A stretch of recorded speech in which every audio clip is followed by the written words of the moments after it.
Добро пожаловать на передачу «Жизнь апостольских верующих в 21 веке». Сегодня мы хотим поговорить об одном из духовных даров, перечисленных Павлом в 12 главе 1 послания к Коринфянам.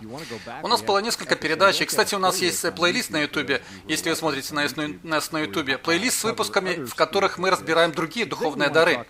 Сегодня мы хотим поговорить об еще одном духовном даре, о развлечении духов.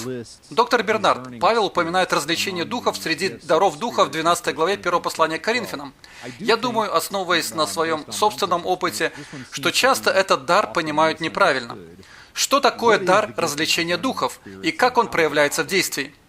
Как вы сказали, он упоминается среди даров, которые я бы назвал сверхъестественными духовными дарами, которые Бог дает людям в определенное время. Существуют принципы, по которым мы живем все время, но также есть эти особенные дары для определенного времени. И к ним, похоже, относятся 9 даров, которые упомянуты в 12 главе 1 послания к Коринфянам. Например, мы живем верой каждый день. Также вера является плодом Духа, но также есть дар веры для определенного времени. Есть мудрость, естественная человеческая мудрость, которую мы можем приобрести. Есть духовная мудрость, которую мы используем каждый день и которую мы можем приобрести, читая книгу притчи и другими способами. Но затем есть дар слова мудрости, который Бог дает вам сверхъестественным образом для определенного времени. То же самое с развлечением. Понятие развлечения, рассудительности связано со способностью различать добро от зла, правильное от неправильного, со способностью различать, распознавать мотивы, намерения, различать, что же на самом деле происходит. Так что, опять-таки, я думаю, что на практике есть 3 вида применения этого понятия развлечения. Люди могут иметь способность различать что-то, даже если они не христиане, они могут научиться различать какие-то вещи. Каждый христианин должен уметь различать духовные вещи, знать, что есть добро, что зло, и это связано с мудростью. Но развлечение духов – это особый дар. Из контекста 12 главы 1 послания к Коринфянам видно, что не всем он дается для определенного времени. Это сверхъестественный дар.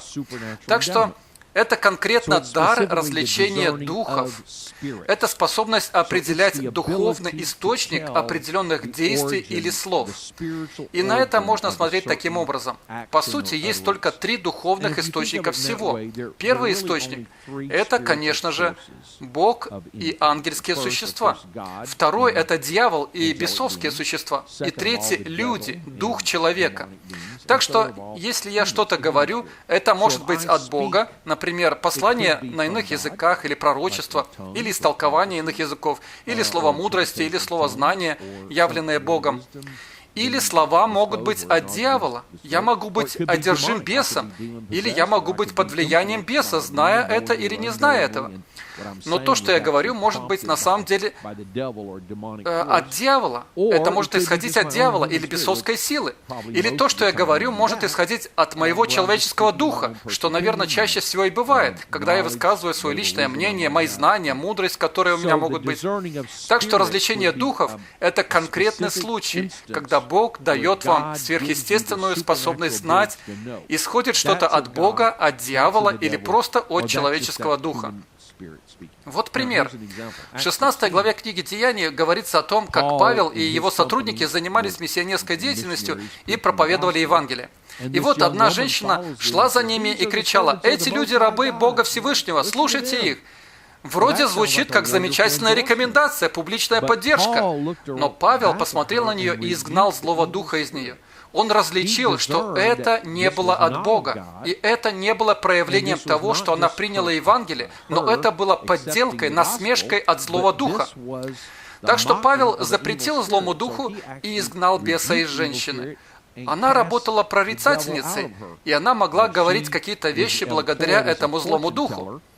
Это отдельная тема об освобождении от злого духа. Но я верю, что в своем сердце она, возможно, желала освобождения, но она была связана. И Бог, зная ее сердце, дал Павлу мудрость различить, что она была одержима злым духом. И Павел смог изгнать этого злого духа. Почему это было важно? По тем признакам, которые доступны обычному взгляду, эту женщину Павел мог принять за последовательницу учения. Но люди в городе знали репутацию этой женщины. Они знали, чем она занималась. Даже несмотря на то, что ее слова могли показаться поддержкой Павла, ее высказывания могли поставить Павла в один ряд с ней. И люди в городе могли подумать, что Павел был еще каким-то прорицателем, предсказателем или занимался чем-то подобным, чем эта женщина. Так что это могло отрицательно сказаться на проповеди Евангелия, если бы Павел не узнал, что происходит на самом деле. Но поскольку Бог показал ему, он смог изгнать этого злого духа. Я думаю, такое происходит и сегодня. Я могу привести пример. Помню, как в Хьюстоне я был на одном богослужении, и вдруг одна женщина встала и начала говорить на иных языках. Мы, будучи пятидесятниками, научены, что если подобное происходит, нам следует ожидать, молиться об истолковании и быть внимательными к тому, что скажет Бог. Но пастор церкви мгновенно различил, что это было не от Бога. И он сказал: «Садись, то, что ты говоришь, не от Бога». Если бы эта женщина была невинной прихожанкой, которая просто ошиблась, такие слова были бы сильным ударом для нее. Но если она была движима злым духом, то именно это надо было и сделать. Так что необходимо иметь развлечение духов. Были моменты, когда я чувствовал, что происходит что-то не то, но я не чувствовал, что это было действием злого духа. И я говорил: давайте все помолимся, давайте все встанем и помолимся. Или я давал знак музыкантам и говорил: давайте споем песню. И позже я мог поговорить с тем человеком, который был причиной данной ситуации, и сказать ему: послушай, давай я тебе объясню разницу между тем, когда тебя переполняют эмоции, и ты чувствуешь, что Бог дает тебе лично какие-то слова, и тем, когда ты должен что-то высказать всему собранию. Если кто-то пророчествует, и если это от Бога, то вы приветствуете это. Но если это просто человеческое воображение, то вы, наверное, захотите отреагировать как-то дипломатически, но прекратить то, что происходит, и научить того человека. Но если это действие злого духа, то вам лучше мгновенно отреагировать со властью и противостать ему. Так что у вас должно быть развлечение духов, чтобы знать, как реагировать. Иногда мы думаем, что все бывает либо от Бога, либо от дьявола. Но не забывайте, что что-то может быть проявлением человеческого духа. Не все происходит под действием дьявола. Дьяволу иногда приписывают слишком многое, больше, чем он заслуживает. Потому что люди имеют удивительную способность что-то вытворять самостоятельно.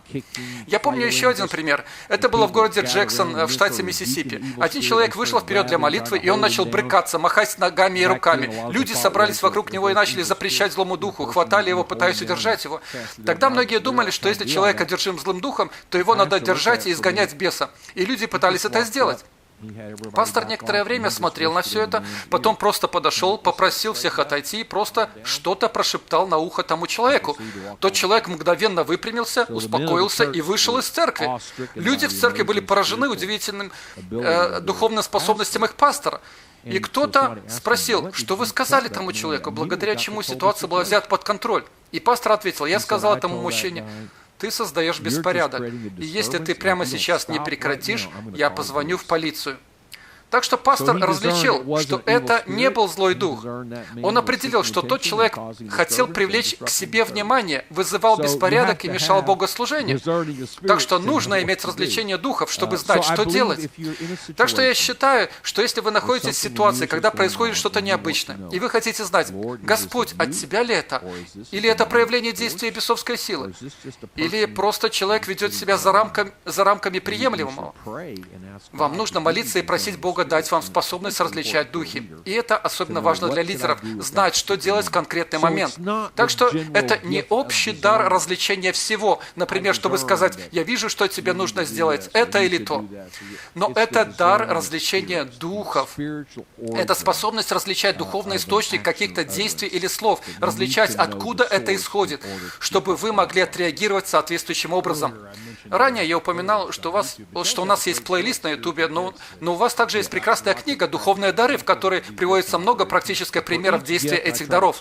Да, и для каждого дара я старался объяснить их значение, привести библейские примеры и также привести примеры из моего служения или из того, что я наблюдал в реальной жизни. И люди могут приобрести эту книгу на сайте pentecostalpublishing.com. Прекрасная книга. Благодарим, что вы послушали этот выпуск передачи «Жизнь апостольских верующих в 21 веке». Если вам понравилась эта передача, то, пожалуйста, уделите время, чтобы оставить отзыв в Apple Podcast, Spotify или в вашем любимом приложении. приложении подкастов. Если вы смотрите на YouTube, то подпишитесь на канал, поставьте лайк этому видео и оставьте комментарий. Мы также рекомендуем посмотреть книги брата Бернарда на сайте pentecostalpublishing.com. Наберите в поиске Дэвид Бернард, чтобы увидеть весь список книг. Не забудьте ввести код DKB10 при покупке, чтобы получить скидку в 10% на ваш заказ. Мы будем ждать новой встречи с вами на следующей неделе, когда мы будем разбирать, как современные верующие могут жить в соответствии с учением Церкви первого века.